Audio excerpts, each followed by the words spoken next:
India TV YouTube channel को subscribe करें और बेल आइकन दबाएं। अब से कुछ घंटों के बाद प्रधानमंत्री मोदी देश के 10 राज्यों के अधिकारियों के साथ एक आवश्यक बैठक करने वाले हैं। यह बैठक उन इलाकों के अधिकारियों के साथ होगी जहां कोरोना के केसेस अचानक काफी बढ़ गए। थर्ड वेव की आशंका को देखते हुए यह बैठक बहुत अहम है। कल भी पीएम मोदी ने एक मीटिंग की जिसमें उनका फोकस ग्रामीण इलाकों पर था। मोदी ने डॉक्टर्स को ग्रामीण इलाकों में टेलीमेडिसिन की सुविधा बढ़ाने के लिए कहा। डॉक्टर्स ने मोदी को पॉइंट बाय पॉइंट बताया कि सेकेंड वेव में उनके सामने क्या चैलेंजेस आए। सेकेंड वेव का ग्राफ धीरे धीरे नीचे जा रहा है, मगर इस वक्त तीसरी लहर का टेंशन बहुत ज्यादा है। क्या होने वाला है, क्या हो सकता है और थर्ड वेव से लड़ने में कितनी तैयारी है हमारी, समझने के लिए ये रिपोर्ट देखिए।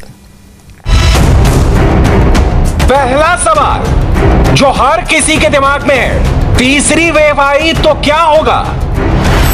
दूसरा सवाल जिसका जवाब हर किसी को चाहिए, कोरोना वायरस के तीसरी वेव से कैसे बचेंगे? और तीसरा सबसे जरूरी सवाल, आखिरकार इस जानलेवा वायरस का अंत कब होगा? सोमवार को देश के स्वास्थ्य मंत्री ने एक इंपॉर्टेंट बात कही। पिछले सप्ताह में लगातार हमने देखा कि हम लोगों के जो भारत में केसेस रिकवर हो रहे थे, उनकी संख्या जो नए केसेस आ रहे थे उनसे ज़्यादा थी। पहले सप्ताह में 4 दिन लगातार हमने ऐसा समय देखा जब 4 लाख से ज़्यादा केसेस लगातार आते रहे। लेकिन आज का दिन मैंने कहा कि सुखद अनुभूति का इसलिए भी है क्योंकि आज लगभग 1 लाख केसेस की रिकवरी ज़्यादा हुई है नए केसेस के मुकाबले। नए केसेस अगर 2,81,000 हुए हैं तो रिकवरीज लगभग 3,79,000 के करीब हुई हैं। डॉक्टर हर्षवर्धन ने जो हिंट दी है, क्या उसे गुड न्यूज माना जाए? ये समझने के लिए आपको 9 मई से 16 मई तक का एक डेटा देखना होगा। 9 मई को डेली न्यू केस के नंबर थे 3,91,280। 10 मई को 3,90,996, 11 मई को 3,87,098, 12 मई को 3,82,256, 13 मई को 3,75,179, 14 मई को 3,65,030, 15 मई को 3,54,319 और 16 मई को 3,41,095। यानी इन 8 दिनों में हर रोज नए केसेस के नंबर घटे।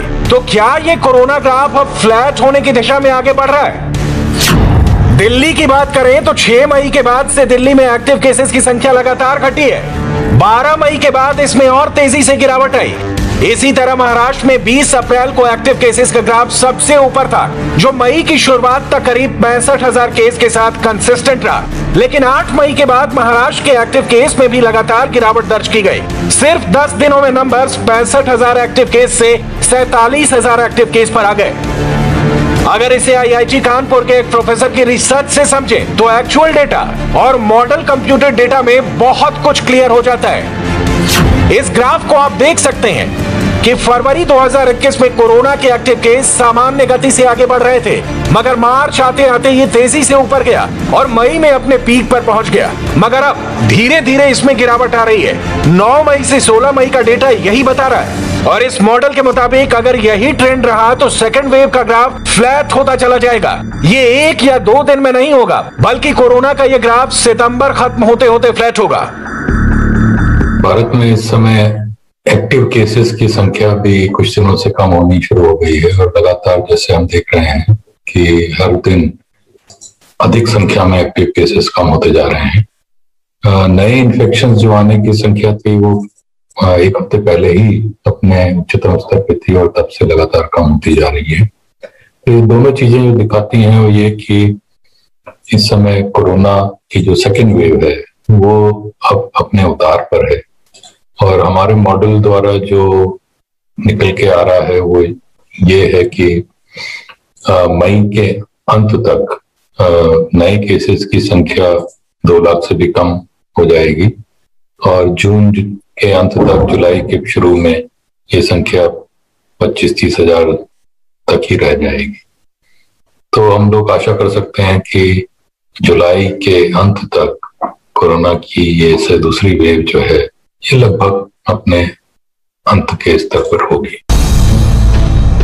एक्सपर्ट्स का दावा है कि सेकेंड वेव फ्लैट होते होते सितंबर बीत जाए, मगर फिर टेंशन शुरू हो जाएगी कोरोना के थर्ड वेव की, और उस थर्ड वेव की हलचल अभी से महसूस की जा सकती है।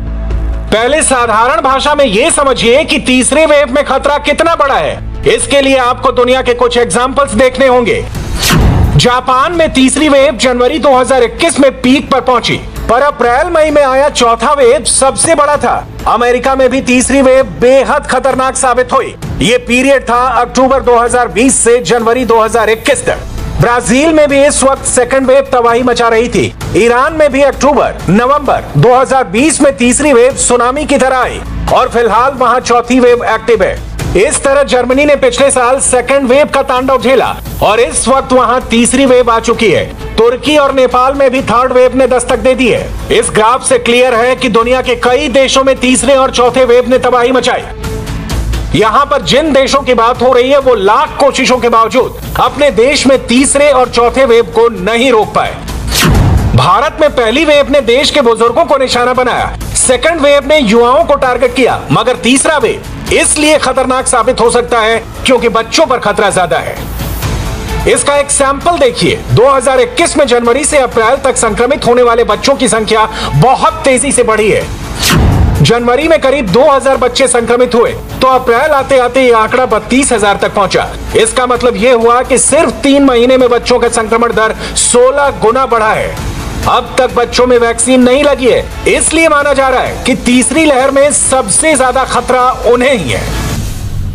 तीसरी लहर में विशेषज्ञ कोरोना संक्रमण का बच्चों पर सबसे ज्यादा प्रभाव होने की बात कर रहे हैं, लेकिन नागपुर की दूसरी लहर में ही कोरोना संक्रमण की यदि बातचीत की जाए तो पिछले 4 महीने में ही आंकड़ा 45,500 से ज्यादा पार कर गया है। बच्चों के हिसाब से देखेंगे तो अपन जनवरी में 1191 केसेस थे, फरवरी में 2241 थे, मार्च में 9097, और अभी जो अप्रैल का जो संख्या है वो है 32,991। अभी हम तो चाहेंगे कि तीसरी वेव नहीं आना चाहिए, लेकिन यदि वायरस म्यूटेशन और होता है या इसके साथ लोगों ने उसकी जो प्रिवेंटिव मेजर्स है वो बराबर नहीं लिए, ये जो अपन चेन ब्रेक करने का काम कर रहे वो यदि नहीं हुआ तो तीसरी वेव आने के चांसेस है, और मोस्टली जुलाई अगस्त से उसका नागपुर में आ सकता है, और अगस्त सितंबर के करीब ये पीक पीरियड रहने के चांसेस है।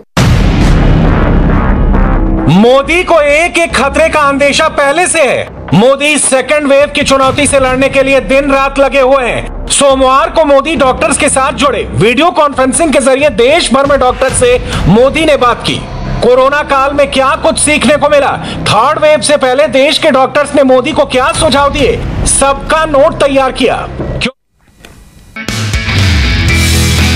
नमस्ते, मैं हूं मीनाक्षी जोशी। वीडियो और खबरों से अपडेट रहने के लिए India TV YouTube channel subscribe करें, बेल आइकन दबाना ना भूलें। जुड़े रहें इंडिया टीवी के साथ।